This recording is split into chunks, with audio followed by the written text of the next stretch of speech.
What's up, guys? We are finally here. UFC 320, stacked with great fights, amazing talent throughout, and the prelims are solid. The main card is exceptional. Headline with 2 title fights, Magomed Ankalaev versus Alex Pereira 2, as well as Merab Dvalishvili versus Cory Sandhagen. And thankfully, the cards only had one pullout. Ozzy Diaz withdrew from his fight against Edmen Gutierrez, and I don't blame him. Who wants to fight that monster? Well, the short notice replacement does, Tre'ston Vines. But Ozzy Diaz's pullout is a sufficient sacrifice to the MMA gods, as they tend to smite these pay-per-view cards, knocking off a fight or two. But if that's the only one, we're good, dude. Edmen Gutierrez knocking out Ozzy Diaz or knocking out Tre'ston Vines doesn't make much of a resulting difference. And speaking of him, he is absolutely the prospect of the card. He has absurd attributes like has one-punch knockout power, is decently quick, being 6'4" with a long reach, all without being slender for the division. This guy's built like a brick house at middleweight, standing at 6'4". He's no Adesanya, that is for sure, who's seemingly the same height as him, although a lot of people suspect him to be 6'2", not 4. I would not be surprised if Gutierrez makes a light heavyweight move in the future. But a good runner-up is Jakub as the prospect of the card. The fighter of the night, I guess there's 3. Magomed Ankalaev, the reigning light heavyweight champion, Alex Pereira, who's the biggest name on the card, garnering most of the audience, and then Merab Dvalishvili, who is probably the best fighter on this card, and the number 3 ranked pound-for-pound fighter in the world. The stake of the night, the fighter who's on the chopping block and definitely needs a win here, is Brogan Walker. She's the only non-ranked fighter on a loss streak, is winless in the UFC, with 2 losses in a row, and nobody knows her, so she doesn't have, at least some sort of fame to hang on to. So if she loses to Veronica, she's probably getting the boot. The banger of the night, the funnest fight on the card. It's a no-brainer. Jiri Prochazka versus Khalil Rountree has the potential to be one of the most explosive fights of the entire year, let alone on this card. 2 knockout artists who get reckless in moments, to put it mildly. Why am I even describing it? Everybody knows why this is the most exciting fight on the card, and it will absolutely deliver with 100% guarantee. And then the most slept-on fight on the card, I believe, is Daniel Santos versus Jakub. Both those guys are really good. They're relatively unknown. Yu had an emphatic UFC debut with a first-round knockout. He's a skilled, versatile striker, and then Daniel Santos is well-rounded and skilled enough to give the prospect of Yu a pretty high hurdle to jump over. And then finally, the fight of the night. The best fight on the entire card, I believe, is the co-main event. Merab Dvalishvili versus Cory Sandhagen. Although most people believe that it's a foregone conclusion for a Merab victory, I do believe, though, Cory Sandhagen is one of the more difficult matchups for Merab. Styles make fights, and I think he will present a bigger challenge than Sean O'Malley did. At least, right? And they are 2 of the most skilled fighters on the card, champion or not. But with that, let's begin with Veronica versus Brogan Walker. Should be a pretty easy win for Hardy.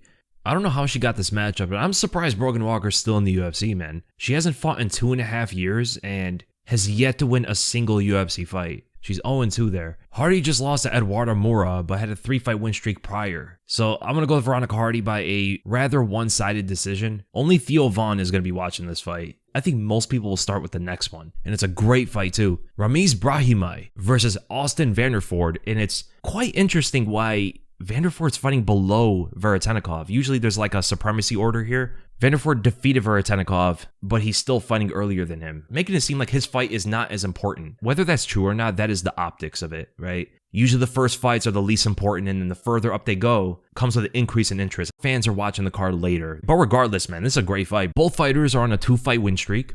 Ramiz Brahimaj has finished both of his latest opponents, knocking out Mickey Gall and submitting Billy Ray Goff, whereas Vanderford knocked out both of his opponents, ending the fight with ground and pound. He knocked out Victor Romero prior to the UFC in the first round, and then he knocked out Nikolay Veretennikov in the second round.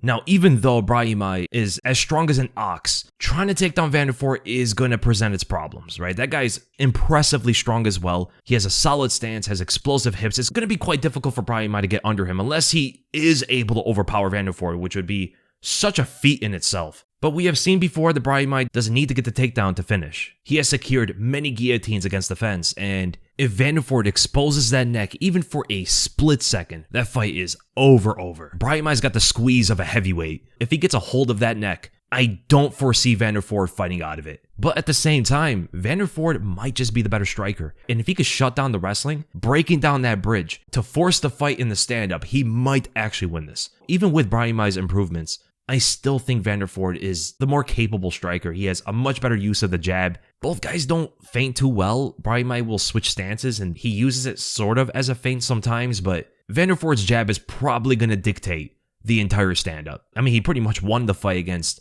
Victor Romero off of his jab, dropping with the punch, following up with ground and pound. That's how powerful that guy is. Just a simple jab can end the fight, but I've been wrong about Brahimaj's chances before. I mean, I picked against him for his last 2 fights, and he won both of them in emphatic fashion, so no more. I am going to go with Ramiz Brahimaj. He's on some steaming momentum right now, and that train might run over Vanderford. We'll see. If he can get the fight to the ground, I am quite confident he wins then. His striking's looking better. I don't have much confidence there for Brahimaj, but he's impressed me with the striking in every fight, so I expect him to exceed my expectations for this one as well. I'm going with Ramiz Brahimaj by a second round submission. Should be a great fight nonetheless, though.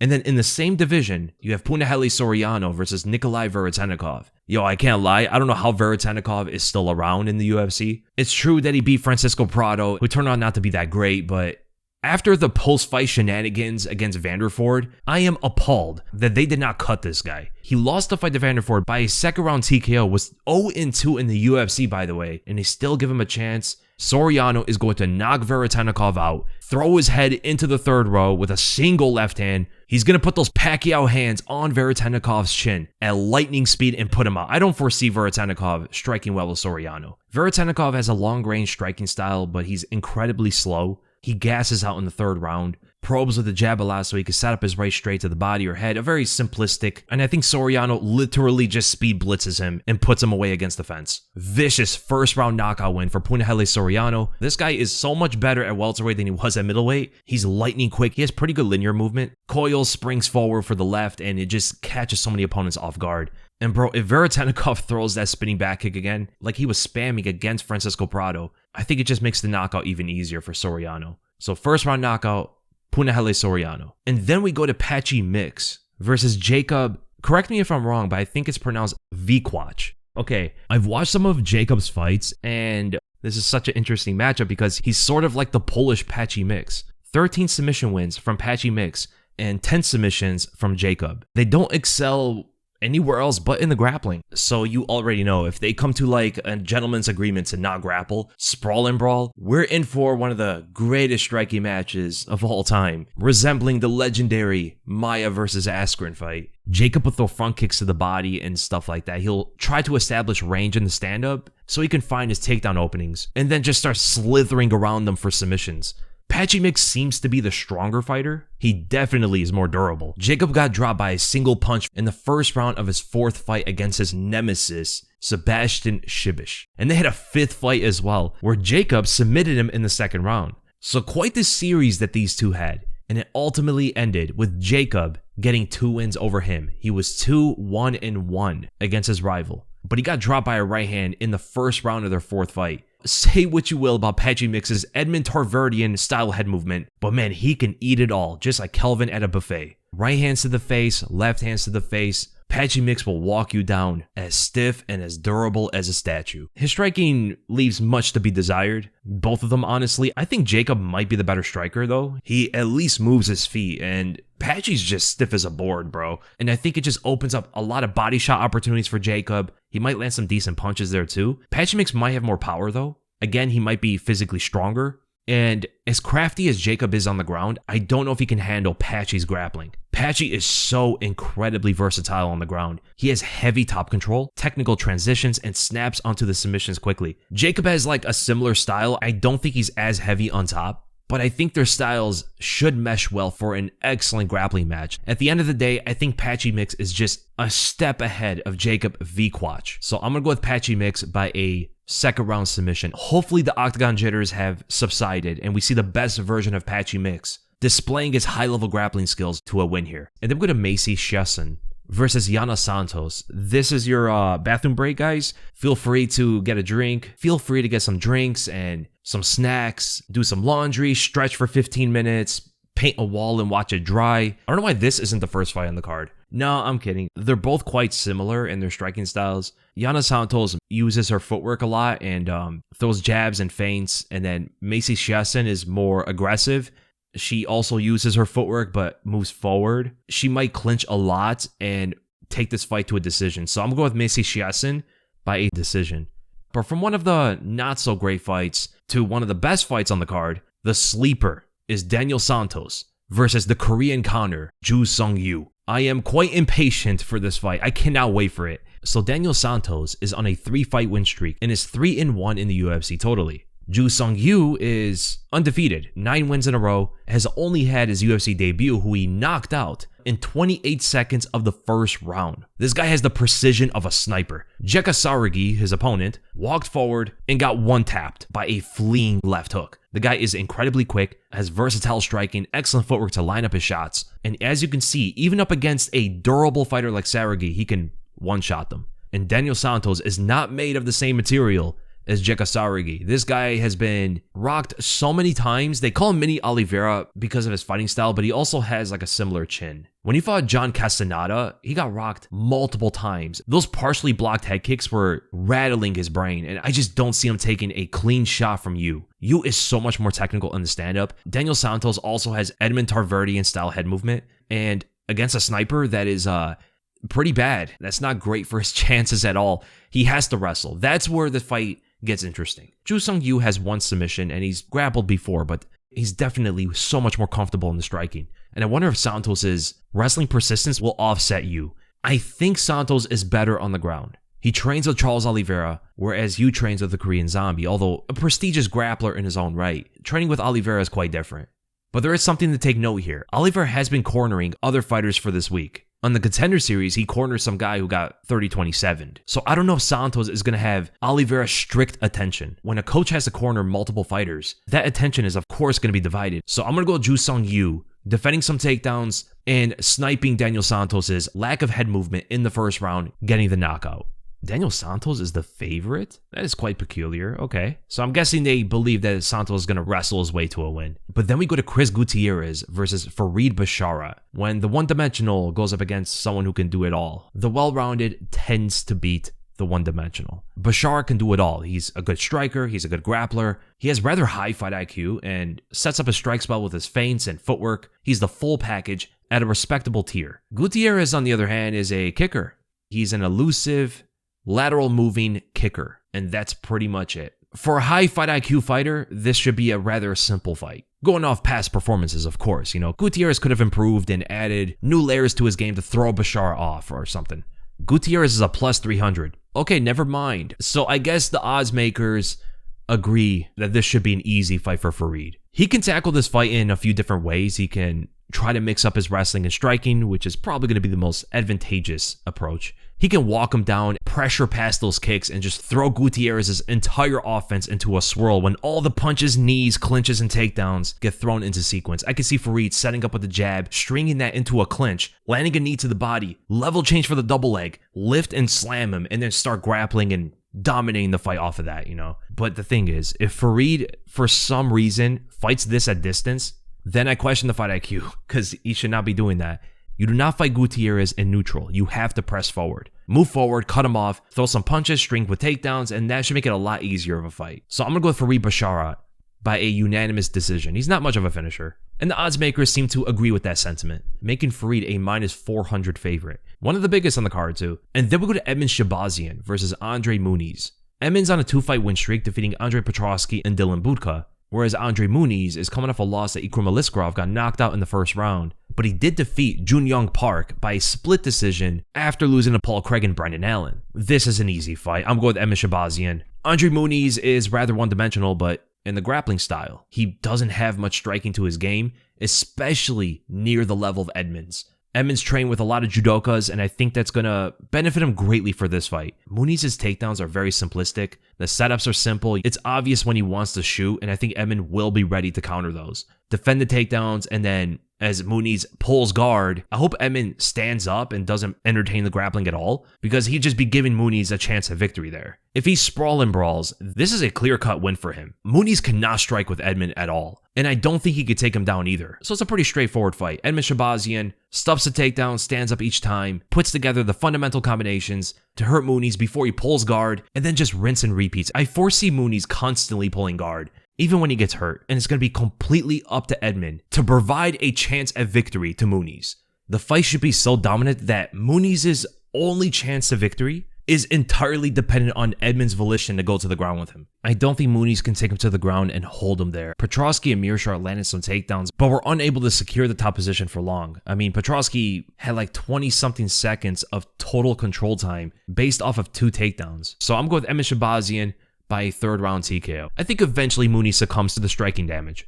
And then we go to Etabat Gutierrez versus Tre'ston Vines. The paramedics better be on standby for this fight because Mini Ngannou is about to turn Vines into Mini Overeem. Oh wait, let me get to the breakdown first. So this is a recent development where Gutierrez's original opponent, Ozzy Diaz, pulled out on fight week, and it's the only pullout on the card. Hopefully that's a sufficient enough sacrifice for the MMA gods so they don't smite this card even further, which they tend to do for these pay-per-views, man. But hopefully that's it. Ozzy Diaz did all of us a favor by paying tribute.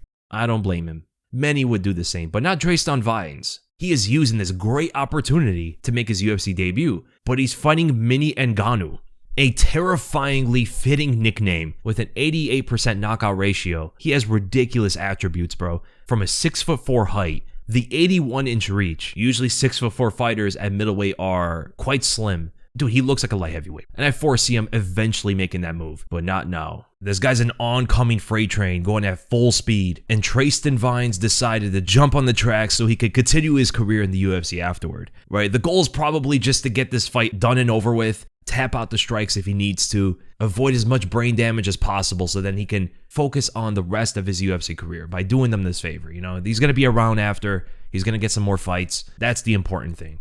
So Gutierrez is powerful, he's decently quick, he's very physically strong, and technically impressive too. The fundamentals are on point, man. Tre'ston Vines, prepare to tap, dude. Don't take too many shots. Don't be a hero. It's not worth it. You have a career ahead of you. Think about that. This fight is just a short notice entryway into the UFC, and that's it. I can see Gutierrez knocking him out with a left hook. He could put together a precise 1-2 combo. Drop him against the fence after some menacing pressure. If Vines tries to level change, the uppercut counters right there. If the punch misses, then I see Gutierrez just throwing him off himself. But Tre'ston Vines has some skills. He moves around a lot. He's quite elusive. He doesn't have like methodical footwork. It's just constant movement.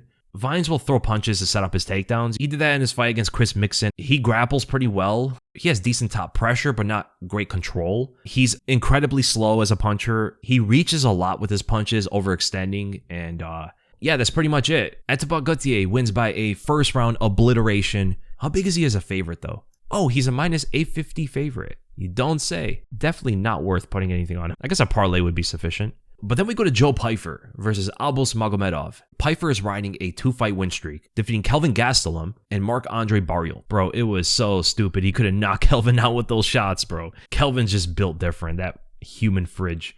Because, bro, Joe Pyfer has power that will make so many fighters envious. I mean, they call him body bags for a reason, and Kelvin withstood him for 3 rounds. I mean, he got dropped, but man, that must have been startling for Pyfer. Like, hitting a guy that many times, full power, and he just doesn't go away like the others. That must have been the experience for Joe Pyfer, but it's good experience, honestly, because he can't expect to knock everybody out. And he fought that patiently with much better technique, but still somewhat below probably even Albus Magomedov's. I think Albus might be technically the better striker of the two, but thankfully to the matchmakers, they gave Joe Pyfer a guy who also slowed down in the 3rd round. Pyfer paced himself against Kelvin, but still slowed in the 3rd. Both guys are probably going to share that same deficiency, so that 3rd round is probably going to be one of the slowest middleweight rounds we've ever seen. But the 1st round is going to be quite explosive, enough where I don't think it really gets out of the 1st. Albus is faster, Pyfer hits harder. Pyfer has more of a meathead style, just clubbing and clobbering with that right hand. He'll pulse with his lead hand to measure, but that's pretty much the extent of his setups. He has some good right kicks and lead uppercuts. He can wrestle, but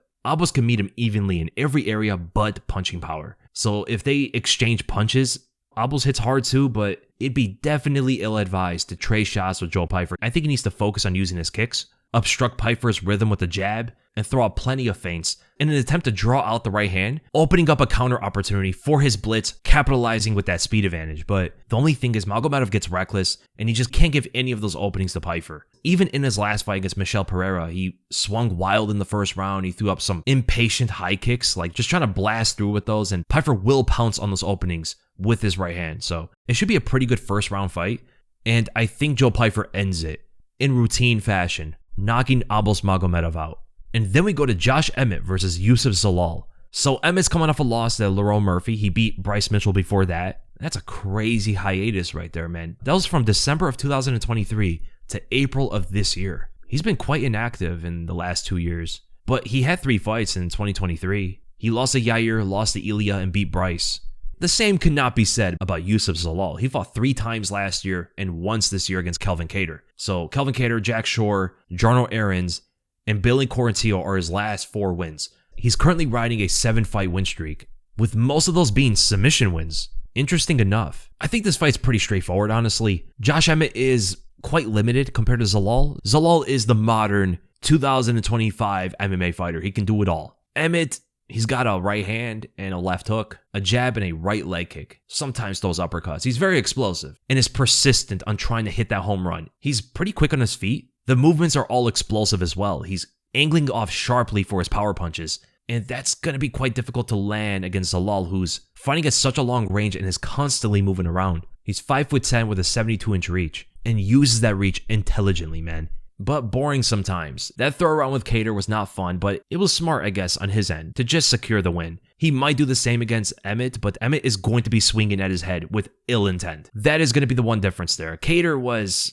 just washed, bro. He's not the same fighter anymore. But the stance switching, constant lateral movements, and an intelligent use off of his lead side, both his punches and kicks, are probably going to keep Emmett at long range for the entire fight. The lead hand probing and jabs are going to be so disruptive for Emmett, but if he happens to get in close, let's say he angles ineffectively, Zalal's going to be clinching up with him and firing out those knees. Now, this is a sort of fight where Zalal is going to have to be perfect for 3 rounds straight, and I think he will be. So I got Youssef Zalal by a decision. And yes, I do think his performance entails point fighting for 3 rounds. It's probably not going to be the most exciting performance from him, but enough to beat Emmett.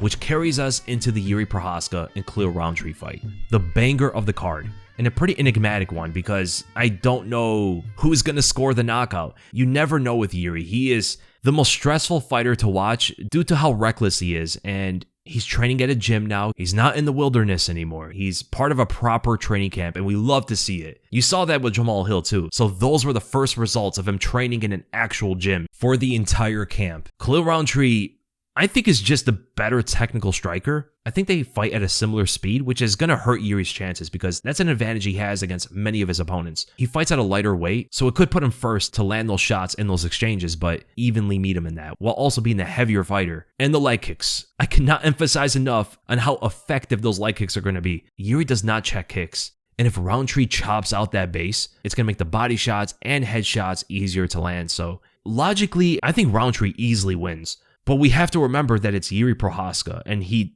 doesn't abide by reality sometimes. He should be losing all of his fights, but he's such a successful fighter, still somehow thriving with the elite of light heavyweight, as he keeps his hands down and blocks punches with his face and doesn't check leg kicks and gets knocked out by Dominic Reyes to somehow in some way immediately waking up and continue winning the fight as if nothing happened. And we reiterate that for all of his fights because, man, he has quite an impacting X factor. Now, we have seen Khalil Rountree get overwhelmed before against Johnny Walker, a taller, bigger fighter, but that's just not the same Rountree. Rountree would easily KO Johnny Walker these days, but has he leveled up enough to take on Jiri Prochazka? If he wins, this will be the most prestigious win of his career, a notch above Jamal Hill. Honestly, though, this should be like a pick'em. I am even on this one. I don't know who's going to win, but I will lean to Jiri Prochazka due to that wild X factor. I first see Rountree dropping him at some point in the fight, kicking out his legs and stuff, but Jiri does not lift that foot off the pedal. Tanks some shots that would knock out a horse, keeps going forward like wild shots at Rountree, overwhelming him pretty early with this reckless barrage. Both guys getting hit, but Rountree needs space in between these exchanges, so the reset is necessary for Rountree to pick his shots more precisely, but Jiri just keeps the pressure going no matter what in every range to win by a second round TKO.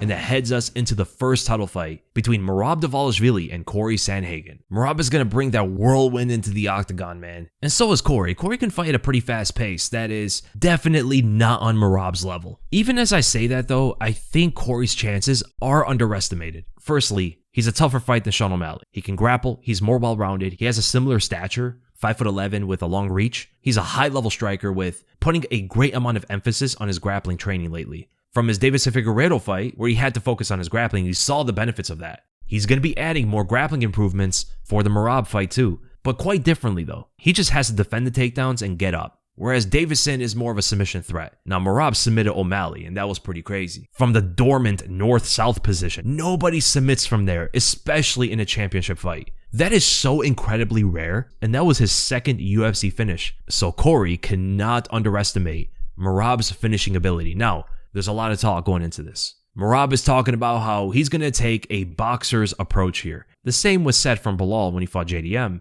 And that didn't play out too well. But perhaps Merab is going to utilize Crawford hands instead of Canelo hands. But I highly doubt it. I think it's all just promo talk. Merab is trying to draw some interest for the fight. I mean, he was even sharing highlights of Cory Sandhagen to try to convince people that Cory can win. But Cory's an acrobatic, high-octane striker. This guy throws spinning attacks, flying knees, angles with his shifting combinations. I mean, we're talking about some high-level, intense effort stuff. And thankfully, he has a 5-round gas tank. Because with the way he fights, you're going to need it. But he did pace himself against Figueiredo and spoke about the importance of pacing. He was noticeably more patient, optimizing that long reach by keeping a wider stance, probing with the lead hand to try to keep his opponent at a longer range. And he's going to do the same thing against Merab. But that bladed stance is going to give that single leg opening, right? Merab is going to shoot on that single and try to chain in for a double. And I wonder if Cory's going to be ready for that. He has to be, right? I mean, he was stuffing Figueiredo's single legs. I wonder if he's going to adjust that approach for Merab, because Merab wrestles differently than Figgy. Figgy's not as much of a chain wrestler, but Merab's going to throw a lot of jabs, feint a bunch, throw in some leg kicks, try to overwhelm Cory with combinations, and he's just going to have to be careful from the flying knees and counter combos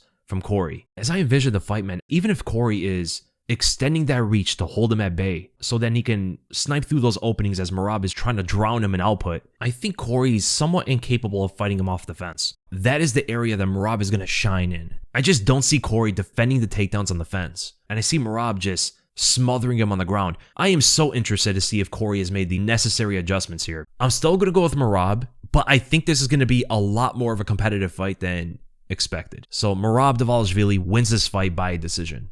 And that heads us into the main event, the rematch between Magomed Ankalaev and Alex Pereira. Man, Ali Abdelaziz definitely caused a storm between these two. It seemed like Ankalaev is confused as to why Alex hates him. Unbeknownst to him, Ali's been trash-talking Alex for months, just getting under his skin, and Ankalaev is oblivious as to why Alex has been talking so much trash about him. But I do wonder if they actually run the tweets past him. I think he said it before that they do. But Ankalaev seems very confused on Alex's grievances. But it fired Alex up. But I don't know if that's a positive thing because he seems quite emotional. And not the stone-faced, poised, stoic character that he's always been. And the whole lobby incident was quite interesting, man. Alex has been so much more animated than I've ever seen. But Unk won that exchange, bro. The no shama declaration, then walked off nonchalant. No shama, let's go. It's definitely big Onk time, man. So the importance of all of this is that Alex's elevated emotions could cause a detrimental effect in the fight. He needs to keep himself emotionally collected because Onk will. Ankalaev is going to be as calculated as ever, as keen as ever, and I think he's going to show improvements from his last fight. He's the well-rounded fighter of the two. That is always going to be an advantage. Where he spent most of the first fight striking, he might spend most of this one wrestling. And if Alex is more aggressive, it can open up more takedown opportunities and counter-striking opportunities, and that's what I think Alex falls to. He's going to try to redeem his last performance by being overly aggressive, and I think that activates Ankalaev's elite counter-striking skills. Angling off for the left straight or the right hook, strings together combos with a high kick ender, and he can even chain up those combos and can chain up his strikes with his wrestling. Possibilities are endless for Ankalaev here if Alex gets overly aggressive. Now, what could be dangerous for Ankalaev there is the exchanges can be very brutal, and Alex is a one-punch knockout artist. It's a fight ultimately at the light heavyweight division. These guys are huge, and one single shot can end the fight, right? And that also goes for Ankalaev too. If Ankalaev lands a powerful left straight counter, that could one-tap Alex as well. So, I think there's too many factors going against Alex here. But I do foresee Alex establishing a lot of jabs, pressuring off of his body jabs specifically, throwing leg kicks still, but limiting them. He might throw up some right high kicks, and a few of those are partially blocked by Ankalaev. I think this is going to be a more entertaining fight because of Alex's pressure adjustment, and should make the fight easier for Ankalaev too. So, I'm going with Magomed Ankalaev by a second round TKO, countering Alex's aggression and knocking him out with his hands or even following up with a high kick. So Magomed Ankalaev is like a minus 275 favorite against a plus 225 Alex. I can agree with that. Merab is a minus 400 against a plus 300 Cory. I somewhat disagree with that. I think it should be closer. Jiri Prochazka is around a -200 against a +170 Khalil Rountree. That is surprising. I thought it would be a lot closer. Yusuf Zalal is a -450 favorite against a +360 Josh Emmett. Joe Pyfer is a -250 against a +210 Albus Magomedov. That should definitely be closer. That is ridiculous. I don't think Pyfer is that much of a favorite. Edmen Shahbazyan is about a -300 against a +250 Andre Muniz. I agree with that. Farid Basharat is like a -480 against a +350 Chris Gutierrez. Now this one really got my attention. Daniel Santos is the -142 favorite against a +122 Ju Sung Yu. I did not expect Yu to be the underdog. Those are some great odds for Ju Sung Yu, man. Macy Chiasson is about a -200 against a +170 Yana Santos. I agree with that. Patchy Mix is a -310 against a +255 Jakub Wiklacz.